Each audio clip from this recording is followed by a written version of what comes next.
This is Odin. He came in for training earlier this week, and Odin's got some real OCDs. In this video, we're going to take a look at a young pit bull named Odin who's got an OCD where he chases shadows and reflections on floors, on walls. And I'll show you some video his owners shared with me where he's engaging with shadows. His OCD is interesting in the sense that in one of the videos, the shadow is not even there. There's nothing discernible there. So look at the level the dog has taken it to. There's nothing there, but perception is reality. In his mind, he's just looking for something to occupy his mind, to just put his energy in the direction of. So in one video, it's very apparent. The shadow is the shadow of Odin up on the wall, larger than life, and he's engaged with the shadow.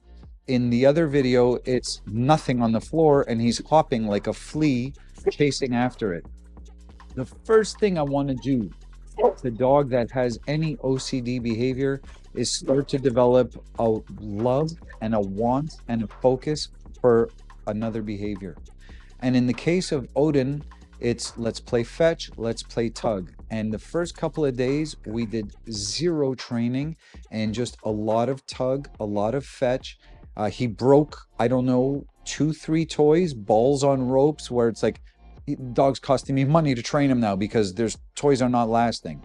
The tug toy that I'm using with him is something that I've had for years and years and years, and I didn't think it would survive the training because he really thrashes, but thankfully it's made it out alive. And I really just want to give the dog a joy and a passion for something that is a healthy outlet for where the energy needs to go. It is foolish for us as dog trainers, dog owners, dog caretakers to try and just squash and suppress the dog. Meaning, stop it, stop it, stop it, don't. If that's your strategy, you're going to fail because you may stop the dog temporarily and the dog will pause and then go right back. Pause, go right back. And you're going to just play this game. It's like that...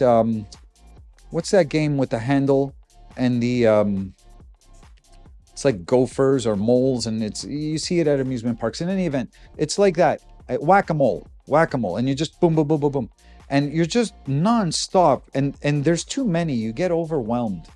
So we really want to try and give the dog a focus and a passion for something. So with Odin, as I started playing tug with him, he's like, Nick, where have you been all my life? This is wonderful. This is the greatest thing. And great, good. Let's do more. Let's do more. Let's do more. I would put the dog away from playing tug and his tongue would be wider than his head. He was spent. And then if I took another dog out to train them, he's at the front of his kennel barking at me. He's like, son of a, get me out of here. I want to play. I want to play. Guy, you just told me you're exhausted. That's what a driven dog does. It's never enough, but at least it's never enough to play tug versus chasing shadows. Now I take the tug and I start to fold it into my obedience training. What that means now is obedience starts to not only improve, but in the dog's eyes, obedience has a higher value. Okay. I'm not just working because someone's forcing me to work, and he's not just punching a clock. Now the dog, heart and soul, he's working, he's invested. We are business partners versus me being the boss and him being a minimum wage employee, and he is involved in the work. Okay. So let's take a look. I've got some videos that I put together on my YouTube shorts, and then I've got some longer form stuff, and I'll put it all together for you here and we'll break it down and take a look. We'll start right at the very beginning where I'm just working with the dog and we're just playing tug and starting to build things. And I think I even have some footage where we're playing with the ball on the rope before he killed, I don't know, a couple of balls on ropes. And I said, that's it. Like, no more ball on a rope for you because you're costing me money, guy. Okay? Yeah. Good job. Odin.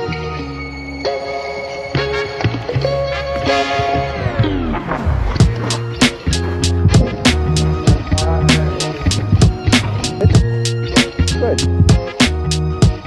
Okay. Yeah. Good. Yo, nice. Nice. Good boy. You've got to watch when you're playing intensely with a dog, do not give the dog the opportunity to overheat. Especially if they're a high drive dog. High drive dogs do not feel their bodies in the way that the average dog does. They're like extreme athletes where they can tune things out because they're so determined and so driven. So a dog like Odin is absolutely a candidate for a dog that can suffer from heat stroke. And I'm not talking heat stroke where it's 30 degrees out and it's humid. I'm talking middle of winter. Of course, we're playing indoors, so it's not cold like outside. But I personally owned a dog who suffered heat stroke middle of winter in Ohio with his original handler, okay? Think of Ohio winters, they're rough. It's cold, it's definitely below freezing. And dog's playing fetch. Similar to Odin, but more drive. So fetch, fetch, fetch, sprint, sprint, sprint. Dog's core temp is heating up, dog doesn't feel it. Dog doesn't respond. When we select dogs for work, high drive dogs, what we're doing is we're selecting certain qualities and characteristics, and one of those is a dog that has the drive to continue working and push through and isn't necessarily sensitive. So just like someone who's really driven and really determined and they have obstacles and challenges in front of them, they just bulldoze right through them. It's not even a conscious thing on the dog's part, so you've got to watch out for that. So we didn't play tug outside because it's quite icy. I don't want him rocking and rolling out here and potentially injuring himself. I don't want to get injured, so we play inside today. We need a little bit of a snow covering and then we'll be good. We can get back to playing outside. And in that case, we could have gone even longer without having to have any concern about heat stroke for the dog. Right, Odin? Right? So, OCD dog is a dog that wants to have his mind occupied with something, and he's just filling it with whatever comes naturally. So chasing a shadow, chasing a reflection, that makes total sense. Odin out. Good. Can I get this dog to listen to me? Okay. While we're playing tug, and he's very enthusiastic about playing tug, while I whisper to the dog. So I'm gonna really bring my voice down. I've got a mic here, so hopefully you'll be able to hear me. Whoa. Enthusiastic, right? Odin out. Good. Okay. Good. Oh. Odin out. Good. Okay. Cha-cha. Nice one. Oh. Wah! Wah! Yo! Yo! Odin out. Good. I don't want him to hit the camera. Odin out. Good. Odin out.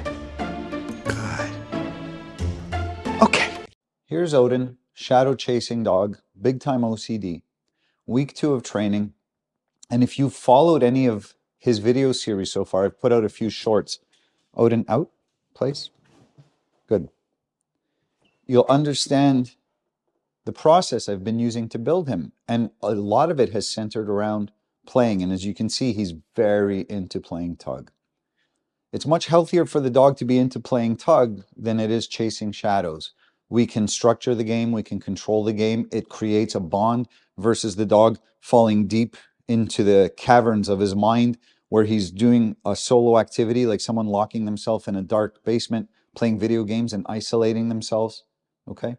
So what I'm doing with him is I'm using tug to, no, place, to create an outlet for the dog, a constructive and positive outlet at that.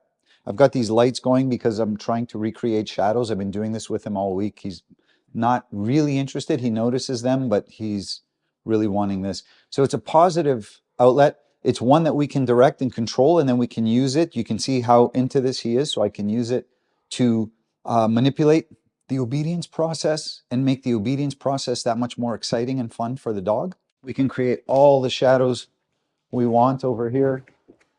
And I'll put up some video that his owners sent me of what it used to look like when he was chasing shadows.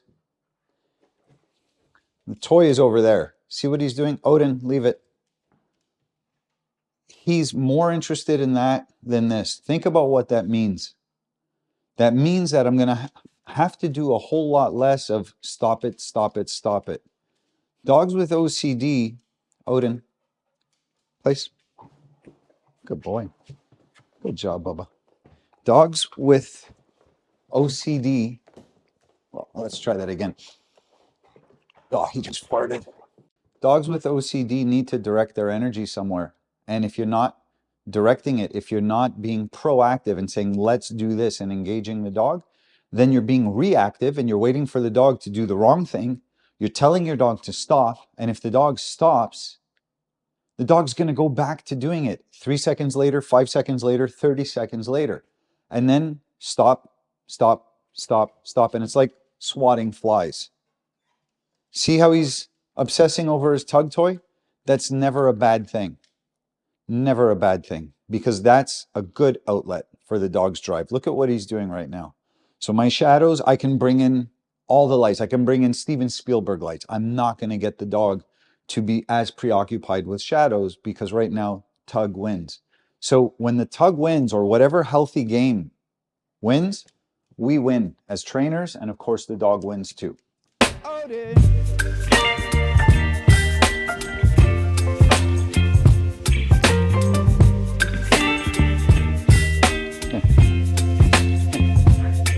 No, stop it.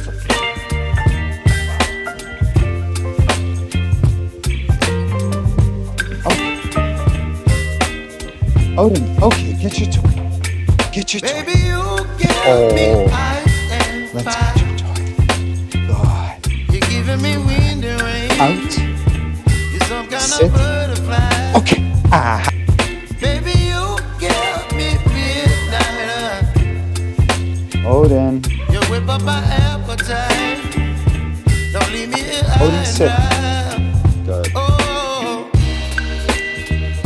well, I don't wanna jinx it, baby, and twist myself at the spine. Odin, okay. Don't wanna overthink it, baby. Can't have my almonds. Just twist. Definitely not have my almonds. the mind. Can't eat this piece of metal. Baby, you What about a give toy? me ice and Whoop. fire. Watch your leg. You're giving me What about wind a and toy? rain. Odie, You're some kind of butterfly. go Baby, ahead. you give me Come on. midnight. Let's play. You can't be tired already. You whip up my appetite. Don't leave me here high and dry. Oh, but I don't wanna jinx it, baby. Let's not get ahead of my time. Odin, out. Oh, No. but I don't wanna No. miss you, baby. So I stand up and speak just my mind. Okay. Good. Oh, Nice one.